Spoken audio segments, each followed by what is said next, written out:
you really can make a plant that looks better than the plastic ones that we buy.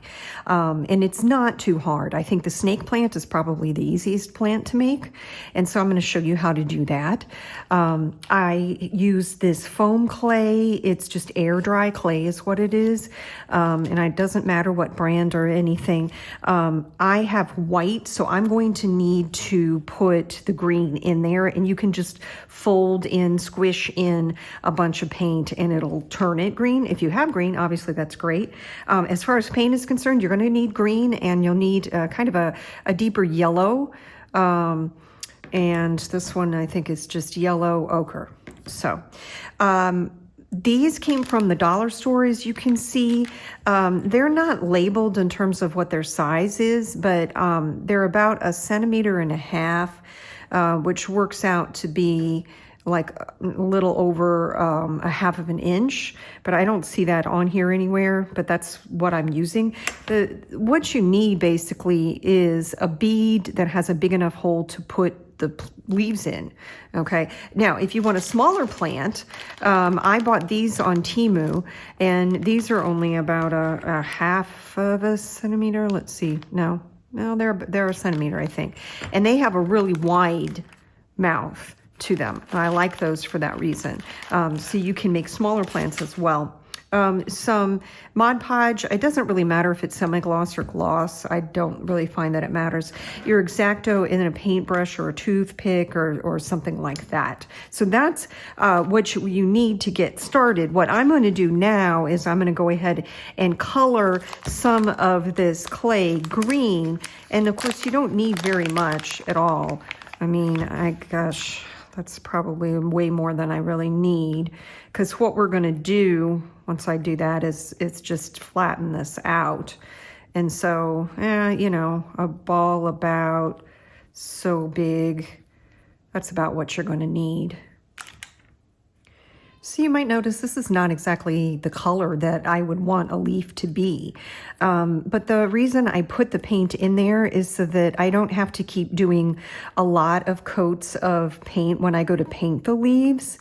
This just kind of takes off that white, shiny white look, so that when I paint them, I might only need to use one coat. You know, you kind of have to see for yourself. But when I did this, I've got a couple of little problems in there, but I can get those out. Anyway, when you have the color that you want, or if you just want to do it with the white and paint it, it's perfectly fine. You don't have to do what I did. I used gloves, and yet there's still more, you know, until that dries. The next step is to just flatten this out, and I want to flatten it to, about 1 millimeter or so. I'll show you what that looks like. I tried to make sure my pad was fairly clean before doing that. Some of my paint is not even on this, but it's just not gonna matter. I just want to kind of flatten this out. And okay, so we're talking about something like that. I'm sorry, it sounds like the kids on the playground are going to be loud.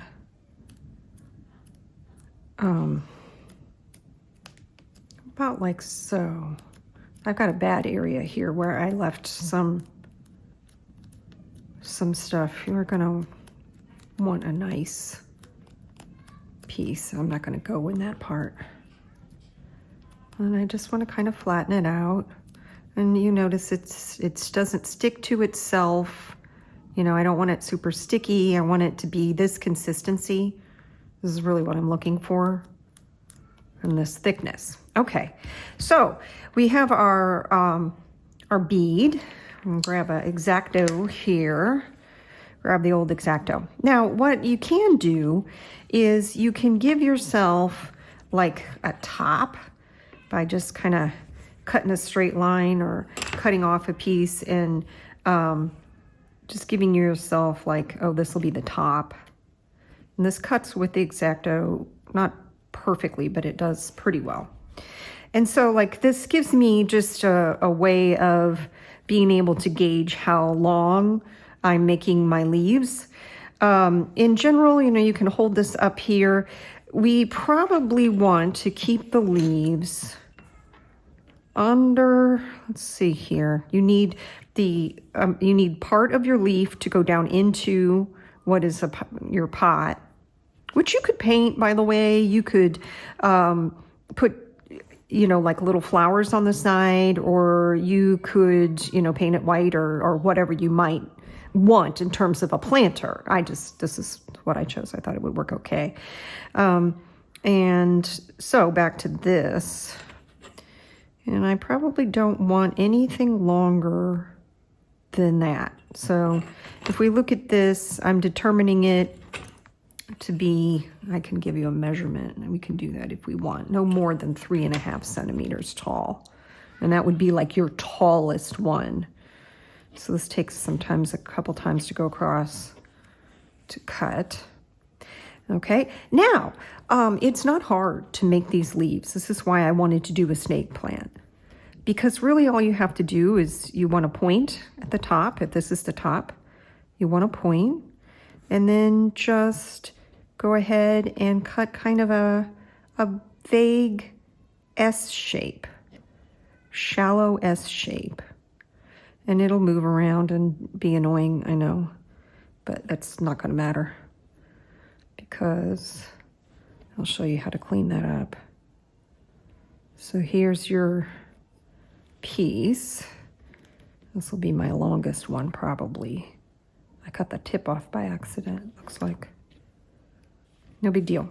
So on my board, in order to clean up my edges, I'm going to take my fingers and I'm just going to push in like this.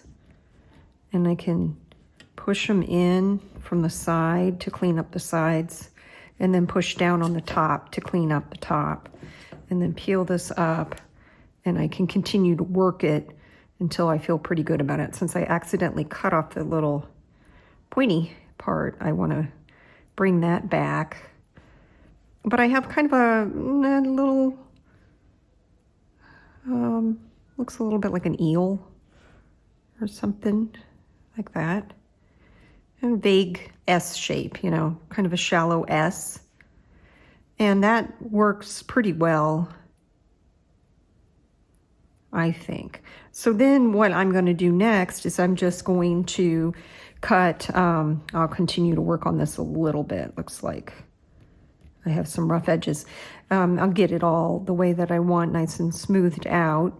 If it starts to dry, that's perfectly fine. I haven't really been able to figure out how long it takes for this stuff to dry, because I guess it's about 30 minutes for a piece this small, but it remains very flexible, which is a benefit for using it for plants. But I don't know how long that takes. But if it starts to dry, it's no big deal. That's all I'm saying. And I can cut, you know, much shorter ones. I can do like a one that's only like this, and I can just make this more of straight up and down.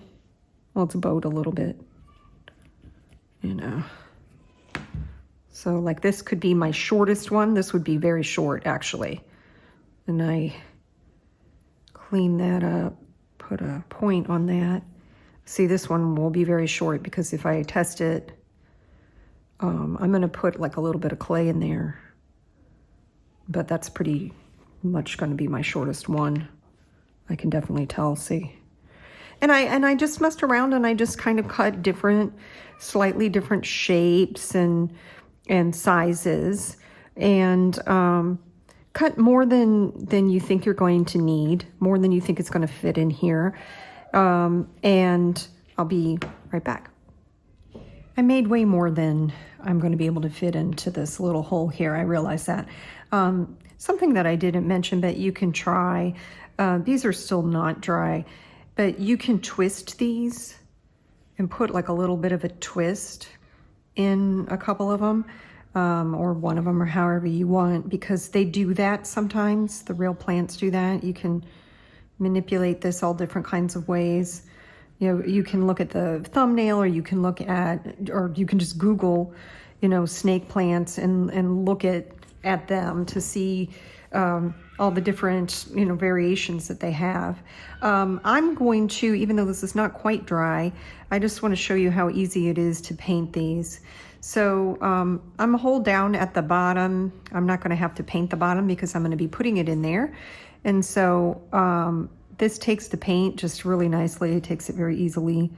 And by putting the, you know, using either green clay or using the, you know, like I did, I had white, but I folded in the green. Then you notice when I go to paint this, it's just going to probably take one coat. I can probably get away with one coat. And I can just do that. I do the, you know, be sure and, you know, get the sides here, especially since I had some white that was showing through in there. You know, do that, do the backs as well, because this is kind of it's almost, you know, you'll be able to twist this all the way around. And what we're looking for is we're really looking for, you know, the best ones. You know, we're making more than we need so that we can have choices here when we go to do that. So I'm going to go ahead and put on my coat of green, and then I'll be back. So snake plants have like these yellow stripes, or they're, depending on the plant, they're white or yellow stripes along the side. You see I've started already to do this. It's really easy to just take my paintbrush along the side here and get a nice stripe going like that. And it doesn't have to be absolutely perfect, because it's not in real life either. It'll be thicker and thinner in different areas and so forth. But I want to do like that on both sides of my leaves. And then what I want to do is, and this, I can add more to this. I want to add more actually before I go on. Add a little bit more. In the middle, they have kind of, it almost looks like they have little like horizontal stripes, but I don't want that to be really, I want to kind of tap, I'm sort of just tapping that on a little and go up and make it like another stripe. And they don't have to be, but what I'm doing is just tapping on a little bit of yellow, and I'll keep going. I need a little more on my brush. And I'm just, as little as possible, that's really a little too much. I just want a shadow kind of horizontal stripes going across. So I'm going to do that, and I can use my finger and sort of, so you can tell, hopefully you can tell, say that's too much paint, but you maybe can see better what I'm doing. I'm just barely tapping some paint onto the leaf to make horizontal stripes. Really kind of feathering that out. I can go back, I can put green in here, I can do whatever I need to do to make it better. It really, I think is easy to work with. I mean, I'm not the best painter in the world, but I think that when you mess with this and just feather it on, let it dry, and when you come back to it, maybe you need a little bit more yellow. I started doing it on this side as well, and so some of the yellow has already really seeped in, and that could be because my clay might not be really perfectly dry. I'm not sure if it is or not, so it's going to absorb a little bit more of my color. But I'm just going to do that on both sides of my leaves so that I get just barely this hint of these horizontal stripes and then a nice yellow trim on the edges of the leaves. And I'll do that for all of them. So I used the Mod Podge. This one is the glossy Mod Podge. It doesn't really matter. And I put a very thin coat to seal everything up. You could use the matte Mod Podge, or you could use no Mod Podge. You know, that's up to you. But I just wanted that to kind of finish it off. Then what I did is I looked at all my leaves and I decided that these were probably all that would fit in here. And I picked the 4 that I liked best. I put a little bit of clay in the bottom of this bead, but you don't have to do that. You really don't. It's not a necessary thing, but it'll help you if you're trying to figure out how you want these to go. And you basically probably want to see if you can fit them, you know, quite a few in there. I was a little disappointed that I could only do 4, but, you know, I could go and make these smaller if I wanted to. I found that no matter what size of plant, in other words, if you're going to make a plant, this would be like something you could sit on the floor next to the couch, right? I found that approximately, if you look at this, what I did for scale is this is almost 2/3 and 1/3, almost, okay? This could be a little bit taller and then it would be 2/3 to 1/3. But you can use that ratio for the smaller bead if you want to do something for a desktop or a table or whatever you might want to do. That's what I found looked pretty, is if you have kind of that 2/3 and then 1/3 ratio.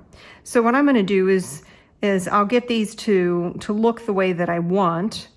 And all you have to do, and really, honestly, by the time I get these in here the way I want, I can go ahead and pull them out as a whole, like so, and put a little glue and put that back in there. Or if you put more of the clay in the bottom here, you can just kind of squish that down in there. But be careful, because everything for the air dried, this foam clay, it does still move, and it is very pliable.